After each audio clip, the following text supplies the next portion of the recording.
today is the last of our interviews looking at trauma surrounding pregnancy and childbirth, and I've got Clare here with us, who I'm going to be talking with. And Clare is actually an old uni friend, so it's lovely to have you with us today, Clare. Welcome. Thank you for inviting me. So your son Charlie was born back in 1996, is that right? 1997. 1997. Yeah. Do you want to just tell us a story around his birth? Yeah, sure.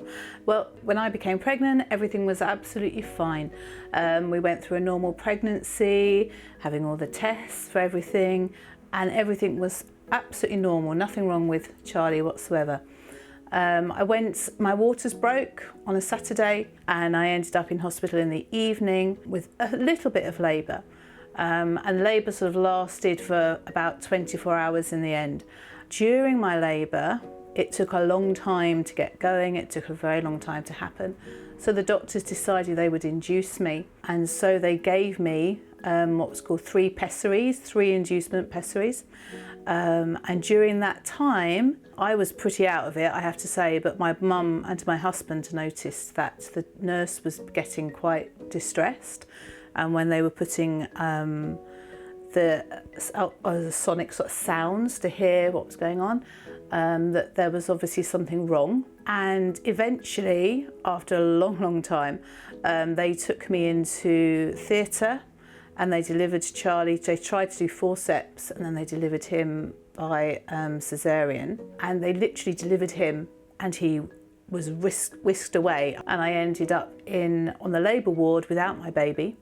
And Charlie had been taken to the special care unit. Of me going up, seeing him, we discovered that he had severe brain damage from lack of oxygen during the birthing process. So when Charlie was born, what was the sort of prognosis for him? Well, when he was born, I assume, from what I understand, they had to resuscitate him, so he had actually died. And when he was up in the special baby unit, he was fitting constantly. You know, he was like doing this cycling motion, and then he'd calm for a few seconds and then he'd be into this cycling motion again. And after a couple of weeks, they already sort of told us that they didn't really expect him to survive, to live. And they were surprised that he was living as such. And so eventually they took him to Great Ormond Street and he had MRI scans, and that's when they told us that he had severe brain damage from the lack of oxygen during the birth, and that he was going to have he had cerebral palsy and very wide global developmental delay, which meant that he would stay as like a 3-month-old baby for as long as he lived. But when we finally got to see our consultant back at home with our home hospital, she said to us that children like Charlie, the longest she's ever seen any child live with his condition was to the age of 7. And that was a girl. And she said, he's a boy. And usually the boys don't last anywhere near as long. So just be prepared that he won't last for very long. But he got to 6.5. So she was always very surprised that he got that far. And what does she put that down to? She put that down to us, really. She put that down to us with the care that he was given and the love and the attention that he was given. And also I think as well that he was a really healthy baby. And so there was absolutely nothing wrong with him until those 3 hours before he was born. And that was caused by the fact that the doctor had overdosed me on the inducement drug, which meant that my uterus was shutting off the oxygen supply to Charlie, so much so that it caused the brain damage. That if I hadn't been given that, then he may well not have survived, but there again, he may well have been perfectly okay if they'd managed to get me into the theatre earlier. So that must have been really hard to come to terms with that. And you actually went through a court case, didn't you? Yeah, we did. How did you actually, come to terms with that? And I don't know, forgiveness and Yeah. It never occurred to us when we were going through all this that we would need to do something like go through a court case to have enough money to be able to provide the care that he needed. One of our friends at church was a social worker, and he asked a colleague of his who was a specialist children's paediatric social worker, what is the best advice you can give this family? And she said, get a lawyer. She said, because this shouldn't have happened. There's no way this child, who was perfectly healthy and normal, should have ended up in this position. So something has gone wrong on the medical side of things, and you need to find out what. So we had the most amazing lawyers who came, and then over time we got monies for the care that Charlie needed. We discovered that the doctor was following protocol and procedure. He was a youngish doctor. It was the weekend, so there were no consultants around. There was a backlog of people to get into the theatre, and so you had to wait your turn. So it was to do with the hospital procedures and the way that the hospital was run in that department that put forward, in a sense, made how it ended up being, how the outcome came was because of what was happening. So the poor doctor who was the one who was on duty at the time, I never felt any malice or anything against him, because he was doing his job to the best that he could at that time. I found it quite hard with the consultant, but I just had to keep praying that I would be able to come to terms with the fact that their procedures were the things that had let them down and had caused Charlie to be as he was, rather than any person actually setting out to cause harm to my child, which I don't think any of them obviously ever wanted to do. So yeah, that was the hard bit. All the legal stuff and going through all that was actually not as difficult as you might think, because we had these amazing lawyers who were just unbelievably good. We only ever went to court once. They did it all for us. We only ever went right at the end for the last hearing, because it takes years and you can't get certain things before the child is a certain age. And we went to the last one, which was up in London at the High Courts, and someone from the hospital actually read out a statement that said, "We are so sorry for what has happened." And at the end of it, our lawyer came to us and she went, "No, well, they don't ever do that. Never ever do they apologise for what has happened. You're the first people we've ever heard them to actually apologise," which was like, whoa. I thought that'd be quite normal. We made a mistake, we were apologising for it, but it never happened before. So yeah. Thank you for sharing that. Charlie was amazingly able to come home at 3 months old, wasn't he? He was. So how did you feel coming home with a baby who needed 24-hour care? Yeah. It must have been quite a difficult thing to think through. And at the time, I don't think, in some ways, we didn't really see him needing to have 24-hour care, which sounds strange. Because of the severity of his disability, he couldn't swallow, so he couldn't feed in a normal way, so he had to be fed by tubes, nasal tubes. He had to have what's called suction done to him because he couldn't swallow. He would get lots of fluid stuck in his throat, and to stop it going onto his chest, you'd suction, literally like a machine that sucked out the fluid. So when he was in hospital, I learnt how to do all that, and Paul learnt how to do, my husband learnt how to do all of those bits of care for him. So that had become second nature. We knew what to do. We knew how to give him chest physio to clear his chest. We knew how to help his muscles. And so we'd been taught really well by the doctors and the nurses what to do for him. So when he came home, there was a real sense of excitement, because we didn't think we'd bring this baby home. From what the doctors had said, we thought we'd lose him at some point. And so when he came home, we were really excited, really, really excited. But in some ways, we hadn't taken on board how tiring it was going to be, because you couldn't go for a whole night with sleep, which is normal for a normal baby. But we spent most of our night listening, I'm sure, to try and hear whether he was still actually breathing okay, because he might get all the fluids stuck and then he'd be struggling for breath. I think I had about 6 or 7 months for my maternity leave, and obviously 3 months had already been used up by him going into being in hospital. So I think I was due to, he was born in February, I was due to go back to work in September. I remember you telling me that actually before Charlie was born you had a childminder Lined set up. And so how did that work? What did you do there? Well, we had a social worker assigned to us.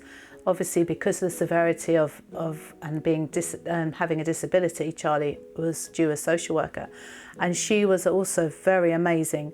She said to us, "What were your plans if Charlie had been perfectly healthy and normal? What were your plans?" And I said, "Well, I would be going back to work in September, and we'd have a childminder that we've already got lined up." And she said, "Okay." She said, "Well, let's see what we can do." She said, "If I can get a special needs nanny to look after Charlie, we would ask you to pay what you would pay for a normal childminder, and then the state, the social services would top up the wage, because this person obviously had to have certain training and to be able to deal with special needs children." So I think not long after we'd got home with Charlie, Jo appeared, and she was absolutely amazing. She was such an answer to prayer. She was just this most bubbly, calm, fun person who just adored Charlie from the word go. And she walked into our lives and made the rest of our time that she stayed with us until Charlie passed away, which was amazing, because often that sort of job is really stressful and demanding, and you don't always manage to keep someone for very long. But she stayed with us, and she took over his care during the day. So when I went off to work, she came and she came and did all the work at our house. So I would go off to work and come back, and that worked really well. The only problem we found in the end was that we were really struggling overnight. I would go to work we both went to work absolutely shattered. So again, the authorities decided we needed to have a night nanny. Okay. So we had someone for 3 nights a week to start off with. And then over time, as Charlie got older, what we actually ended up with was every night a night nanny, so we could actually sleep. And we had a nanny almost 24 hours a day, apart from a Sunday, which we kept aside as our day where we would do everything. Now, that didn't mean we didn't do anything for Charlie or we didn't see him. We would still go and do his care, but there would be somebody else there so that they might go off and do something else. And when my daughter came along, when Emma came along, there would be times when Jo would be playing with Emma and I would be sorting Charlie out and sitting with him and doing things for him. So it ended up being like a balance between the two, you know, whoever was with one child, you know, the other one was with the other child, so that they could have the attention they needed and Charlie was never left. Lovely. Yeah. I remember meeting Charlie on a couple of occasions, and I do really remember his Thanksgiving service, and I think the thing that really struck me at that service was the joy that he brought to many people's lives. Do you want to just tell us about Charlie and his character? Yeah. Charlie was, we think, from the way everything was with Charlie, that he would be in some ways quite like me, relatively patient, a more sort of quiet type of person. But he had this giggle that if you made him laugh, or if you did something to him that made him laugh, he had this infectious giggle that just went on and on and on. And he obviously couldn't communicate very much, but you would know when he was in a bad mood, because he really would not stop Is whinging. that like you? Yeah, obviously. He just didn't stop whinging. He would make this sort of noise and he kept going. You'd say, "Charlie, it's all right, what's wrong? You know, are you okay?" sort of thing. And he'd just carry on making this awful noise. And basically what he wanted was a cuddle. If you went and picked him up and gave him a cuddle, he was fine. If you left him where he was, he just whinged and whinged and whinged. So he had those sides to him, you know, you could tell when he was happy and he was just relaxed, as calm as he could be. And then you had that side to him that was, I'm having a bad day and I want to, you know, I'm fed up with everybody. And yeah, so, and that was the really nice thing to see about him. But he put up with a lot. He had to put up with a lot of uncomfortableness, a lot of muscle pain, and because although he had all that, he really didn't do a lot of complaining. You know, that's where the patience, I think, comes in, and that sort of the calmness that he had about him that you could see, because he hardly ever complained really about his situation. So I'm sure it's been a very long and difficult journey, still is. But how do you celebrate anniversaries? Yeah. How do you remember Charlie? Yeah, there are 2 times that we remember Charlie more poignantly as such. Obviously on his birthday in February, we always, we have a candle by our fireplace, and that's Charlie's candle, and we always light his candle on that day. And then in the summer, we remember when he passed, because we always get sunflowers. Sunflowers was the flowers that we put on his coffin, because we wanted something bright and cheery, and to know that Charlie hadn't, although he's left us, he has gone to be with Jesus, because we very much believe that's where he's gone. So we put the sunflowers there as a bright, jolly, you know, happy moment, because although his death is sad for us, it's not the end for Charlie. So Charlie's been gone to a better place. We do that in February, but we also go to, often, we don't always go, but often we'll go to Oxford, because in Oxford there was a hospice, a children's hospice called Helen House. And one of the things we were told would be really good for us to do was to have respite care. So every now and then we'd book ourselves in. Charlie would go to Helen House. We might stay there because they have rooms for parents, so that we can be there but be away from the child, and we can go off and do other things. And we used to take Emma out and do things with Emma. Or sometimes we would leave him there and we'd literally go away. And they obviously have nurses and people who would care really well for him.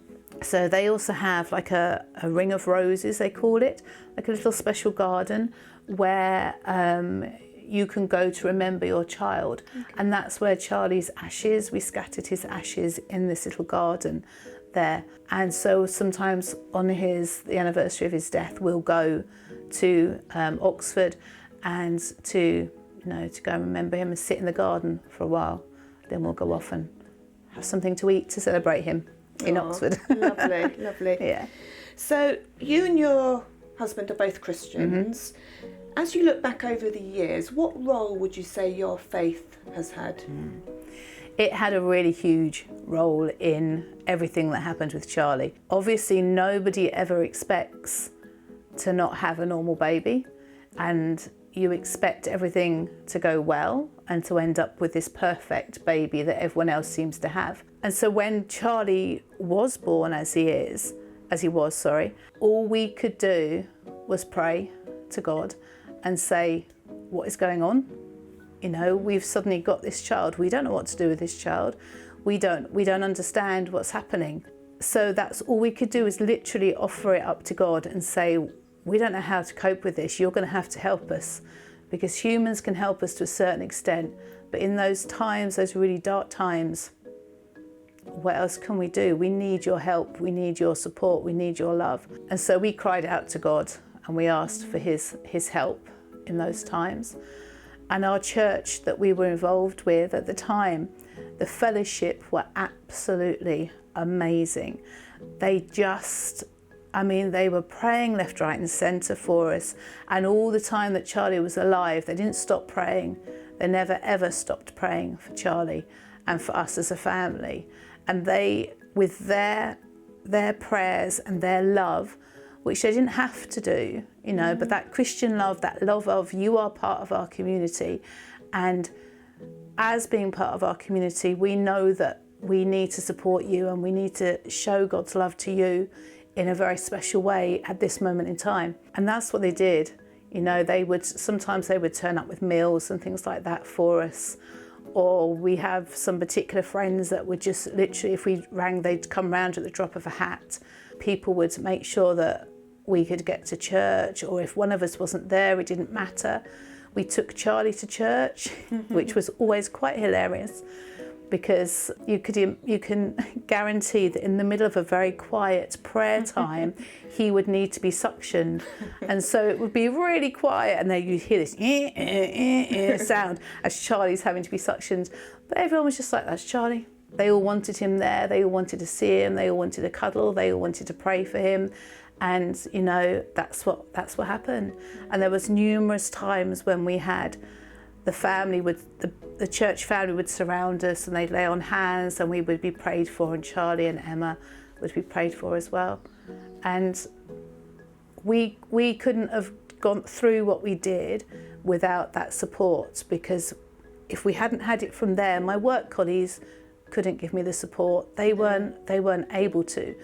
They found it extremely difficult, but because of having the church community where we have this bond that is almost indescribable, because of this fellowship that we all have with Jesus, that he is our bond, that they were able to give us what we needed at that time, because they knew that that's what Jesus wanted, and that's what we knew that we needed. Well, Claire, thank you ever so much for sharing. It's pleasure. been amazing. I know it's a hard story to hear, but it's been an amazing story to hear, so thank you.